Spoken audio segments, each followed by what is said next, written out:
तो बच्चों हम लोग चैप्टर 6 मटेरियल्स अराउंड अस की रिवीजन स्टार्ट किया था हमने। तो हमने सीखा था कि जो मटेरियल्स होते हैं वो अलग अलग तरीके के होते हैं और हर ऑब्जेक्ट जो है बहुत सारे मटेरियल से बने होते हैं। So materials are grouped based on their properties such as appearance, hardness, solubility in water, transparency, etc. तो हमने सीखा कि जो मटेरियल्स हैं उनको हम डिफरेंट टाइप ऑफ प्रॉपर्टीज से उनको हम ग्रुप कर सकते हैं, जैसे कि अपीयरेंस के बेस पर, हार्डनेस के बेस पर, सॉल्युबिलिटी पानी में उसकी घुलनशीलता के आधार पर, और ट्रांसपेरेंसी के आधार पर हमने मटेरियल्स को क्लासिफाई करना सीखा। फिर हमने देखा कि मटेरियल्स की प्रॉपर्टीज कैसी होती हैं, like solubility, floating and sinking, conductors and insulators. And based on appearance, the materials can be lustrous and non-lustrous, है ना। तो एक कैटेगरी हमने ये सीखी थी कि जो कई मटेरियल्स होते हैं वो लस्ट्रस होते हैं, यानी कि शाइनी मटेरियल्स होते हैं। For example gold, silver, aluminium etcetera. तो इन चीजों को हम जो शाइन देते हैं उन्हें हम लस्ट्रस मटेरियल्स कहते हैं, और जो नॉन लस्ट्रस मटेरियल्स होते हैं उनको हम डल मटेरियल्स कहते हैं, like would, plastic etcetera. Now, based on the hardness, materials can be classified into hard materials and soft materials. तो बेटा ये सभी हमने जो है पिछले क्लास में बहुत ही अच्छी तरह से देख लिया था। हार्ड मटेरियल्स के एग्जांपल जैसे कि आयरन, स्टोन एक्सेट्रा।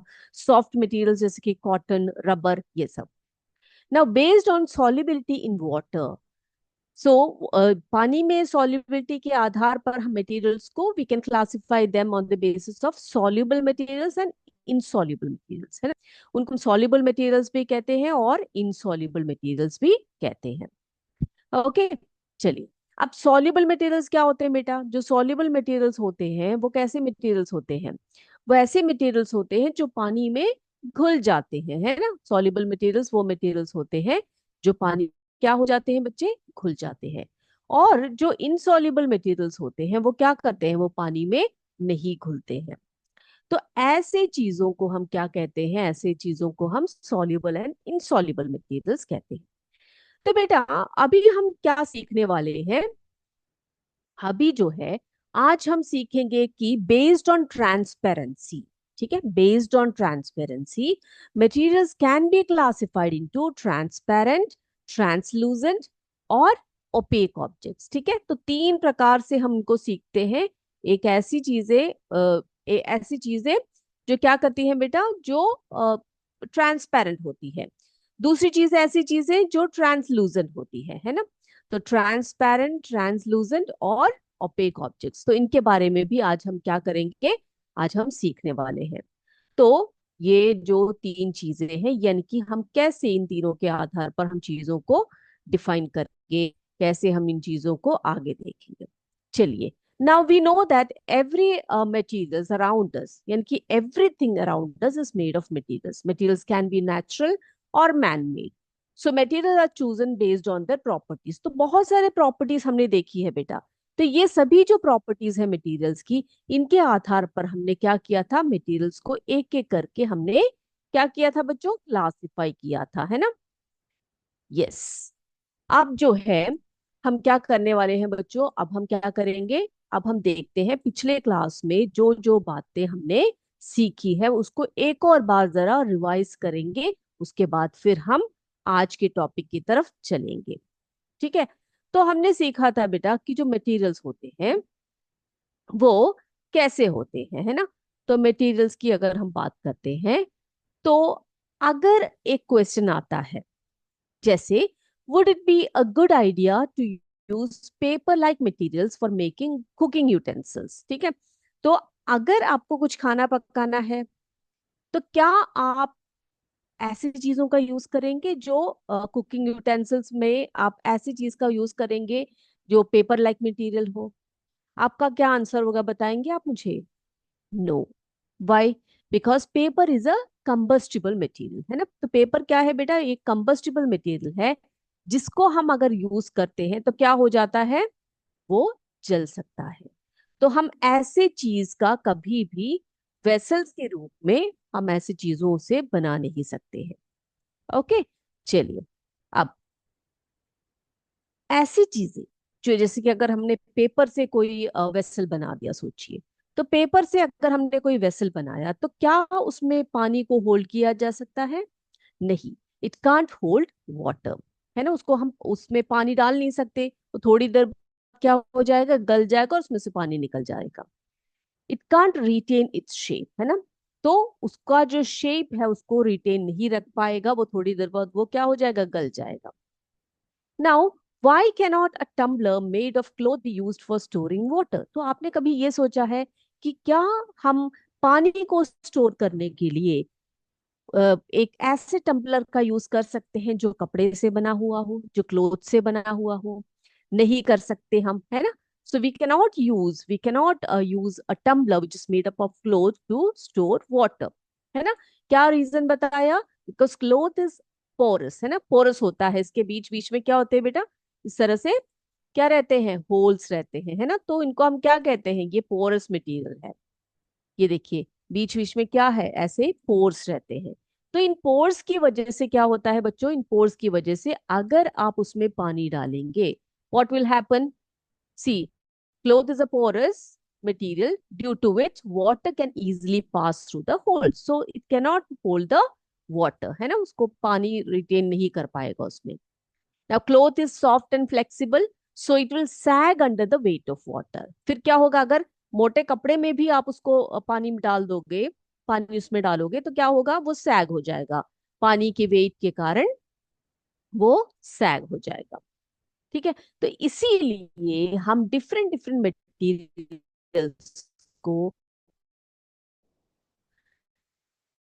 डिफरेंट चीजों के ये बनाने में यूज, पेंसिल्स किन किन से। चलिए, अब हमने बात की थी आपसे कि मटेरियल्स के अपीयरेंसेस के बेस पर हमने मटेरियल्स को कुछ भागों में डिवाइड किया था, क्लासिफाई किया था। जैसे कि मैंने आपको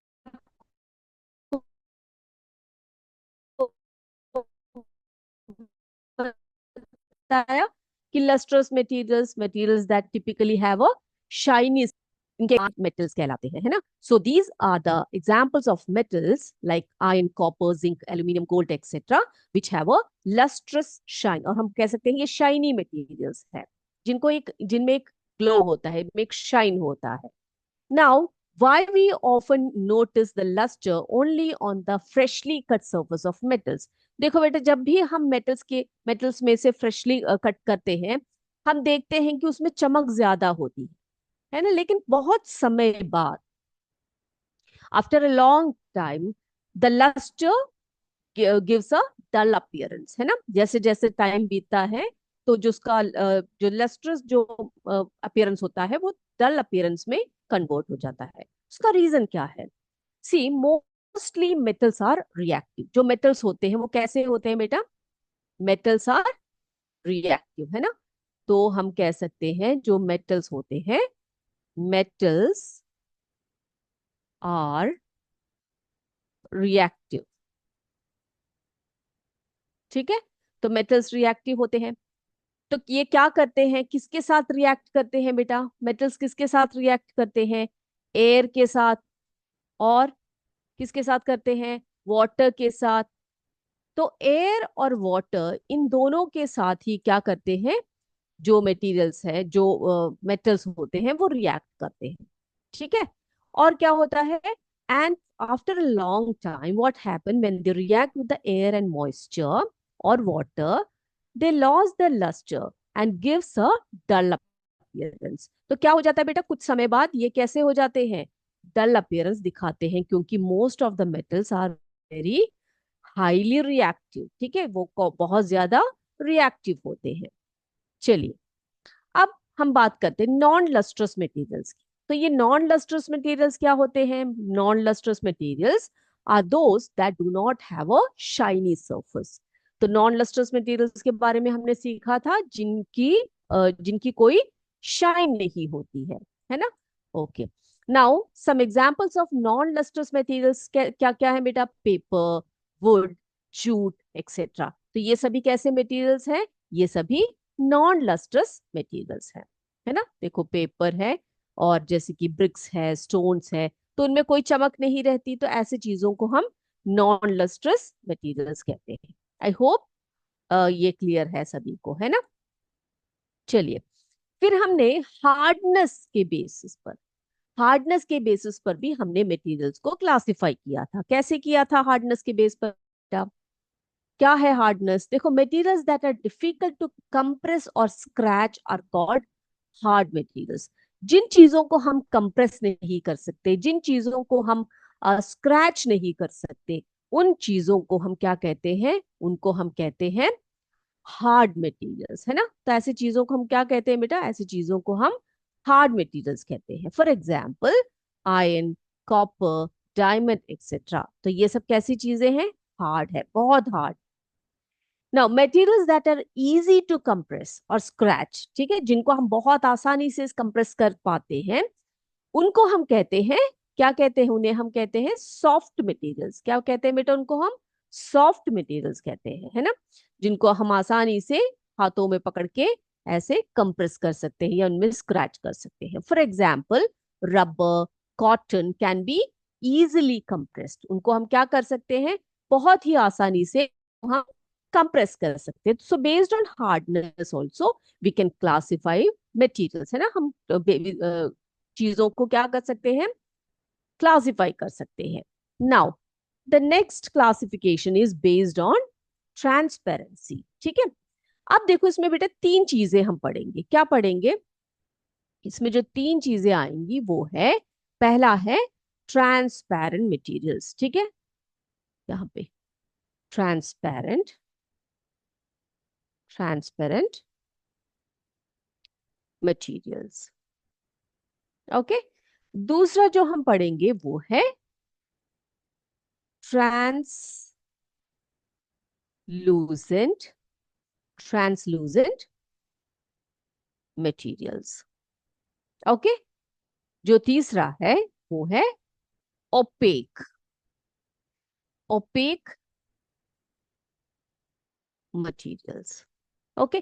तो ये तीनों हम क्या आज क्या करेंगे? इसको हम पढ़ेंगे भी, साथ साथ हम इसको समझेंगे भी, ठीक है। Transparent, translucent and opaque materials. तो देखते हैं एक एक करके ये क्या है। तो ट्रांसपेरेंट मटेरियल्स क्या है बेटा? Transparent materials are those through which we can see objects clearly without any distortion, ठीक है। ऐसी चीजें जिससे हम लोग उस तरफ की या इस तरफ की चीजों को बहुत ही क्लियरली देख सकते हैं, कोई रुकावट के बिना। ऐसी चीजों को हम ट्रांसपेरेंट मटेरियल्स कहते हैं। Examples glass, water, air, cellophane paper आदि। तो ये सभी कैसे मटेरियल्स है? These are all the examples of transparent material, okay. दूसरा टाइप ऑफ मटेरियल क्या है? Opaque materials. अब ये ओपेक मटेरियल्स क्या है बेटा? Opaque materials do not allow any light to pass through, which means we cannot see through them at all। ऐसी चीजें जिनके द्वारा एक जगह से दूसरी जगह पर लाइट को वो पास नहीं करने देती है, जिसके द्वारा हम इधर की चीजें उधर नहीं देख पाती है या उधर की चीजें इस तरफ से नहीं देख पाती है। लाइक एग्जाम्पल क्या है बेटा? Opaque materials include wood, cardboard, metals etcetera, है ना। आप आपके सामने वुड को रख दो या कार्डबोर्ड को रखो या किसी मेटल्स को रख दो, तो क्या आप उस तरफ की चीजों को देख पाओगे? नहीं देख पाएंगे। So those materials are known as opaque materials. तो उन मटेरियल्स को हम ओपेक मटेरियल्स कहेंगे। अब ट्रांसलूसेंट मटेरियल्स क्या होते हैं? Translucent materials allow light to pass through but they do not provide a clear view of the objects, ठीक है। तो ट्रांसलूसेंट ऑब्जेक्ट कैसा है बेटा? जो अपने अंदर से थोड़ा बहुत लाइट को पास कर देते हैं, but they do not provide a clear view of the objects on the other side। जो दूसरी जगह की चीजों का एक क्लियर व्यू नहीं मिल पाता हमें, जैसे कि ट्रांसपेरेंट मटेरियल्स में हम देखते हैं, ओके। तो वो पूरी तरह से ट्रांसपेरेंट भी नहीं होता और ओपेक भी नहीं होता, तो बीच का जो होता है उसे हम कहते हैं translucent materials, like butter paper, frosted glass etcetera. तो ये सब कैसे मटेरियल्स है? इन्हें हम क्या बोलते हैं? ट्रांसलूसेंट मटेरियल्स कहते हैं। तो इसको समझने के लिए हम क्या करेंगे बेटा, एक सिमुलेशन का हेल्प लेंगे, जिससे आपको हम समझाएंगे कि what is the difference between transparent, translucent and opaque objects. ठीक है, चलिए स्टार्ट करें। ओके बच्चों, देखिए यहाँ पर, so we are going to classify the objects on the basis of transparency. Transparent है, ओपेक है, या फिर for this we have a paper. हमारे पास एक पेपर है, व्हाइट पेपर है, और उस पर हमने क्या किया बेटा, एक बहुत बड़ा सा एक डार्क स्पॉट जो है यहाँ पे बना के रखा है। ठीक है, सभी देख पा रहे हो यहाँ पर एक डार्क स्पॉट है। ओके, अब हम क्या करेंगे, हम एक एक चीजों को हम इस तरह से लेंगे और क्या करेंगे बेटा, इसके ऊपर रख कर देखेंगे whether that object is transparent, opaque और ट्रांसलूसेंट, राइट। चलिए, उसके लिए हम सबसे पहले क्या करें, एक वैक्स को लेते हैं। यहाँ पर वैक्स को लेकर हमने क्या किया, इस डार्क स्पॉट के ऊपर रख दिया। Now are you able to see that dark spot? क्या उस डार्क स्पॉट को आप देख पा रहे हो बेटा? नहीं देख पा रहे हो। तो वैक्स कैसा ऑब्जेक्ट है? इस वैक्स ट्रांसपेरेंट ऑब्जेक्ट, ओपेक और ट्रांसलूसेंट कैसा ऑब्जेक्ट है बेटा? जो है वैक्स जो है वो एक ओपेक ऑब्जेक्ट है ना। चलिए, अब दूसरा हमने ले लिया ग्लास पीस। ग्लास पीस को हमने रखा सीधे किसके ऊपर, इस डार्क स्पॉट के ऊपर रख दिया। Now we are able to see the dark spot, है ना। अभी क्या कर रहे हो आप लोग, उस डार्क स्पॉट को बहुत ही क्लियरली आपको विजिबल हो रहा है। तो glass is a transparent object, है ना। ग्लास क्या है, एक ट्रांसपेरेंट ऑब्जेक्ट है। फिर हमने क्या किया बेटा, हमने एक ऑयल पेपर ले लिया। ओके, ऑयल पेपर को हमने क्या किया बच्चों, इसके ऊपर इस तरह से रख दिया। Now we could see the dark spot but not that clearly. उतनी क्लियरली हम नहीं देख पा रहे जितने क्लियरली हमने ग्लास में से उसको देखा, है ना। तो थोड़ा सा लाइट जो है वहां से पास हो रहा है, लेकिन हम उस डार्क स्पॉट को बहुत ही क्लियरली विजिबल हमें नहीं हो रहा है। सो हम क्या कहेंगे, जो पेपर है that is translucent in nature. ठीक है, तो आपने देखा ट्रांसपेरेंट क्या है, ओपेक और ट्रांसलूसेंट ऑब्जेक्ट्स हम किसको कहते हैं। चलिए एक और एग्जांपल, एक दो और एग्जांपल देख लेते हैं। हम क्या करते हैं, यहाँ पर एक कॉइन है, इस कॉइन को हम लोग ले लेते हैं। कॉइन को हम क्या करेंगे, इस डार्क स्पॉट पे रखिए। क्या आपको डार्क स्पॉट दिखाई दे रहा है? तो ये कैसा ऑब्जेक्ट है बेटा, ये ओपेक है ना। चलिए एक और ले लें हम लोग, क्या किसको ले, लीफ ले लेते हैं। लीफ को भी रख दिया इसके ऊपर हमने सीधे, लीफ को रखा तभी हमें दिखाई दे नहीं दे रहा है। तो लीफ भी कैसा ऑब्जेक्ट है, एक ओपेक ऑब्जेक्ट है। ठीक है, so in this way we can classify the objects और materials based on transparency, whether the object is transparent, opaque और translucent, है ना। तो ये कॉन्सेप्ट भी क्लियर हो गया मेरे बच्चों को, किसी को कोई डाउट नहीं है अभी? सभी को क्लियर है बेटा? चलिए बहुत बढ़िया। अब हम क्या करेंगे, फिर हमने सीखा था कि we can also classify the materials based on their solubility, है ना। सॉल्युबिलिटी के आधार पर भी हम लोग क्या कर सकते हैं, चीजों को हम लोग डिवाइड कर सकते हैं, है ना, या क्लासिफाई कर सकते हैं। सो सॉल्युबल मटेरियल्स कैसे मटेरियल्स होते हैं, soluble materials that the materials that dissolve in water are soluble. ठीक है, जो चीजें पानी में घुल जाती हैं उन मटेरियल्स को हम क्या कहते हैं, उनको हम सॉल्युबल मटेरियल्स कहते हैं। Now these materials disappear if we stir them in water. अगर हम पानी में उसको घोल देंगे, ऐसे हिलाएंगे, तो कुछ समय बाद वो डिसअपियर हो जाएगा। चलिए, for example salt, sugar, ORS etcetera. तो ये आपने करके देखा था पिछली क्लास में, याद है बच्चों आपको? पिछली क्लास में हमने शुगर को जो है पानी में क्या करके देखा था, घोल के देखा था। हमने देखा था कि whether sugar is dissolving in water और नॉट, है ना। तो हमने क्या पाया, हमारे हमें क्या रिजल्ट मिला कि शुगर डिजॉल्व्स इन वाटर। तो sugar is a soluble material. In the same way, salt, ORS, etc. ORS क्या है ये आपको पता है, मैं आपको बताऊंगी भी। तो सॉल्ट, शुगर, ORS ये सभी कैसे मटेरियल्स के एग्जाम्पल है, सॉल्युबल मटेरियल के एग्जाम्पल। अब जो है वो पानी में घुल जाता है। Now insoluble materials, insoluble materials कैसे मटेरियल्स हैं, materials that does not dissolve in water are insoluble. जो पानी में नहीं घुलते हैं, उन मटेरियल्स को हम क्या कहते हैं? इनसॉल्युबल मटेरियल्स कहते हैं, है ना? क्या कहते हैं उनको हम? Insoluble materials. Now these materials don't disappear even if we stir them in water for long time. अगर हम ऐसे मटेरियल्स को जो इनसॉल्युबल है वाटर में, अगर हम उसको डिजोल्व करते रहे, हिलाते रहे, कितनी भी टाइम पर आप हिलाएं ना, वो कभी भी पानी में डिजोल्व नहीं होते हैं. तो ऐसे मटेरियल्स को हम इनसॉल्युबल मटेरियल्स कहते हैं. For example chalk powder, floor, sand etcetera. तो ऐसे मटेरियल्स क्या है? वो इनसॉल्युबल मटेरियल्स कहलाते हैं. ओके. तो बच्चों, जो आज हमने आपको बताया वो सभी आप सभी को क्लियर है? ओके. तो अब हम क्या करते हैं? अब हम आज के क्लास का जो वर्ड्स है यानी कि डिक्टेशन वर्ड्स है वो आपको देंगे. तो मेरे बच्चे सभी क्या कीजिएगा, अपने नोटबुक्स लेकर, पेन पेंसिल लेकर तैयार हो जाइएगा. तो आपके लिए 5 वर्ड्स हैं. देखते हैं क्या क्या वर्ड्स हैं आपके लिए. चलिए. तो पहला वर्ड लिखिए ट्रांसपेरेंट. पहला वर्ड लिखिए ट्रांसपेरेंट. लिख लिया? दूसरा लिखिए ट्रांसलूसेंट. पहला ट्रांसपेरेंट, दूसरा ट्रांसलूसेंट. तीसरा वर्ड लिखिए ओपेक. तीसरा वर्ड लिखिए ओपेक. ओके. चौथा वर्ड लिखिए इंसुलेटर्स. Fourth one insulators. पांचवा कंडक्टर्स. पांचवा वर्ड कंडक्टर्स. ठीक है.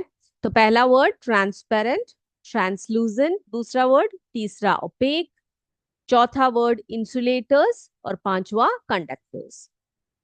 तो आई होप सभी बच्चों ने जो है वो लिख लिया है.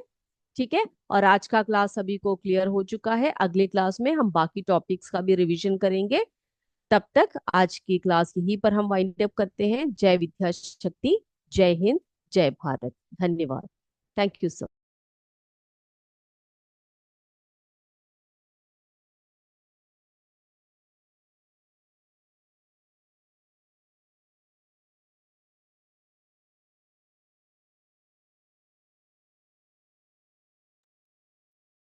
गणेश सर. हेलो.